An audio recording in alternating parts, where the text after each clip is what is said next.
Hello friends, welcome to my channel. Happy Diwali 2024 to all of you. दोस्तों, आज मैं जो एक्चुअल लर्निंग से मैंने 5 फाइनेंशियल पर्सनल फाइनेंस और इन्वेस्टिंग लेसन सीखे हैं, वो इस दिवाली के मुहूर्त पे आपके साथ शेयर कर रहा हूँ। These lessons are exclusive, very important. These are learned from my successful investors.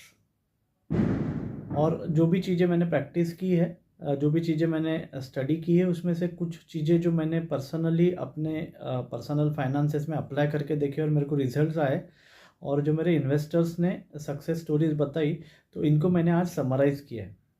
Do share it with your spouse as well as primarily with your childrens also, especially जो लोग जो स्टूडेंट्स अभी कमिंग पीरियड में earning phase में जाने वाले हैं। So, first let me tell you, out of 5 rules, 2 important rules. Rule number 1, track your personal finances. Regularly do it. And rule number 2 is also similar, track your investment performance. तो पहला rule सबसे important है, it forms the bottom line. क्योंकि कैसा है कि हम लोग रेगुलर बेसिस पे पर्सनल फाइनेंसेस ट्रैक नहीं करते, हमको बजटिंग की आदत नहीं रहती। So it is very important, आप 10 से 15 मिनट एवरी डे अपने पर्सनल फाइनेंसेस को ट्रैक करने में निकालें। मंथ एंड में एक बार अपने स्पाउस के साथ आप कम से कम आधे से 1 घंटा मंथली फाइनेंसेस को रिव्यू करें। इसमें सारी चीज़ें आ जाएगी, क्या आपका इंश्योरेंस सफिशिएंट है, इंश्योरेंस के प्रीमियम सही जा रहे हैं, क्या आपके SIP के इंस्टॉलमेंट्स प्रॉपर डिप्लॉय हो गए, आपका मंथली बजट कैसा है, मंथली बजट में आपके पैसे जो है वो आपके एक्सपेंसेस किस फॉर्मेट में जा रहा है, कहीं पे ओवर स्पेंडिंग तो नहीं हो रहा है, कितना सरप्लस अमाउंट बच रहा है। ये सारी चीज़ें हमको ट्रैक करना ज़रूरी है, क्योंकि जब हम लोग पर्सनल फाइनेंसेस को ट्रैक करते हैं तो उसके बाद में उसका जो आउटपुट रहता है, वो आउटपुट हमारे बहुत काम का है। That output is called as a residual income.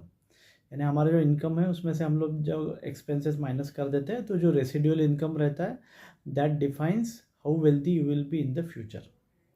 तो बहुत बार क्या होता है, हम लोग फाइनेंसेस ट्रैक नहीं करते रहते और हमारा जो आउटपुट है, यानी कि जो हमारा रेसिडुअल इनकम है, वो इन्वेस्टमेंट के लिए डिप्लॉय नहीं होता।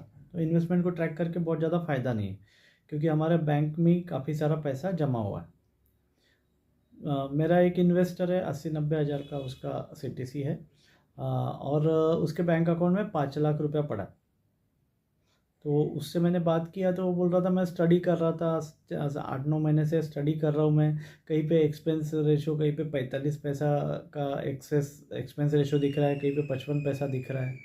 मैंने उसको ये समझाया कि यार तू 100 रुपया तेरा डिप्लॉय नहीं हो रहा है, और 100 रुपया में का 25 तेरा 45 पैसा किधर जा रहा है और 55 पैसा किधर जा रहा है। एक्सपेंस रेशो के जो डेली मेल आते हैं, वेस्टफुल मेल जो आते हैं AMC से, वो देखते रहते हो, वो कंपेयर करते रहते हो। तुम्हारा 100 रुपया ही तो डिप्लॉय नहीं हुआ।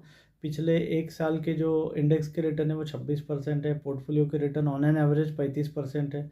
तो ये 35% के रिटर्न्स तो तुमने गवा दिए 2.5% सेविंग अकाउंट में कमा के। तो 30% का तो तुम्हारा वैसे ही लॉस हो गया, और तुम 50 पैसे को ऑप्टिमाइज़ करने के लिए अपना टाइम वेस्ट कर रहे हो। तो ये बताने के बाद में उसकी आँख खुल गई और उसने इमीडिएटली इन्वेस्ट किया। So what is most important, track your personal finances. Second, track your investment performance as well. Investment performance का ये मतलब नहीं है कि हमको रोज़ रोज़ देखना है। In fact you will not be making any money. आपको आपका जो इन्वेस्टमेंट्स है वो आपको पोर्टफोलियो में चेक कर लेना है क्वार्टरली, कि मेरी जो SIPs है वो सारी चल रही है कि नहीं। आपके पास में एक फिगर रहना चाहिए कि मेरे पास में सो एंड सो अमाउंट का SIP है, और आपका इनकम चाहे 1000 रुपये से भी बढ़ जाए, आपको इमीडिएटली आपके फाइनेंशियल एडवाइज़र या MFD को फ़ोन करके बताना है कि मेरा SIP अमाउंट आप बढ़ा दो। साल में एक बार आपको पोर्टफोलियो रिव्यू करना है। यदि आपका ऑल SIP पोर्टफोलियो है तो आप उसको फर्स्ट रिव्यू 1.5 से 2 साल बाद भी कर सकते हो, क्योंकि आपने 1.5 साल बाद भी रिव्यू किया तो आप उसको रिबैलेंस नहीं कर पाओगे, क्योंकि पिछले 1 साल में बहुत सारी इंस्टॉलमेंट लगी रहेगी। तो second most important thing, track your investment performance. इसके लिए आपको एक एक्सपर्ट की फाइनेंशियल एडवाइज़र की हेल्प लेना या एमएफडी की हेल्प लेना ज़रूरी है. He will find out inefficiencies in your portfolio.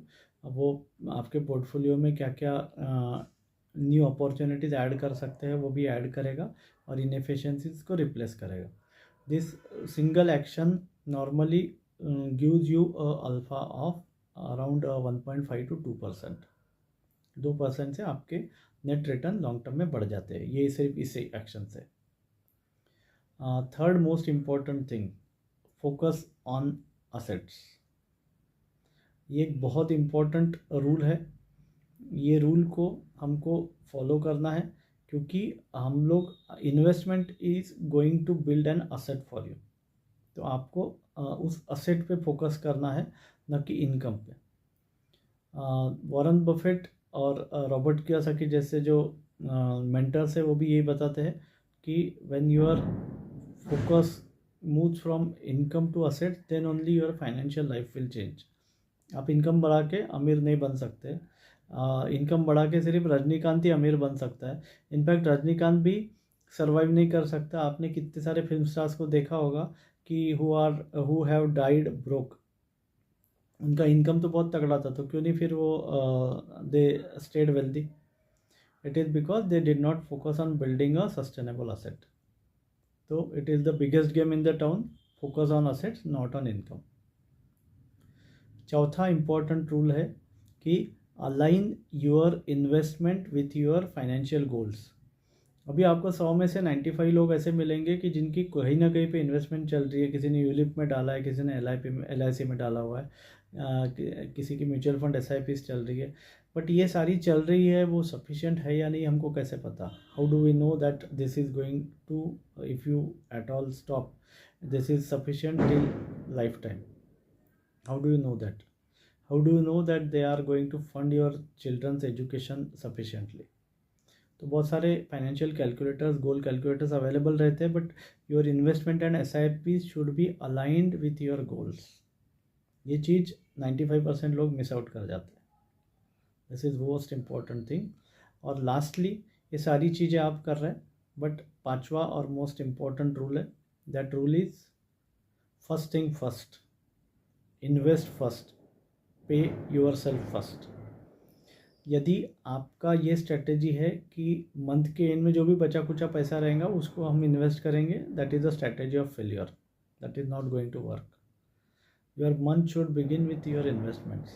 Investment should be done in a higher amount so that you become uncomfortable at some point of time. और बचा हुआ पैसा जो है, लेफ्ट ओवर पैसा जो है, उसको एक्सपेंसेस में आप अलाइन करिए, तभी आपका असेट बिल्ड होते जाएगा. So these are the 5 most important rules. इसमें कि किसी भी रूल पे यदि आपका फोकस नहीं है and if you are lacking in that rule, it is very difficult that you meet your goals. Means it cannot be guaranteed. It is then left to the luck. And in case of multiple ignorances toward these rules, your retirement can also become very difficult.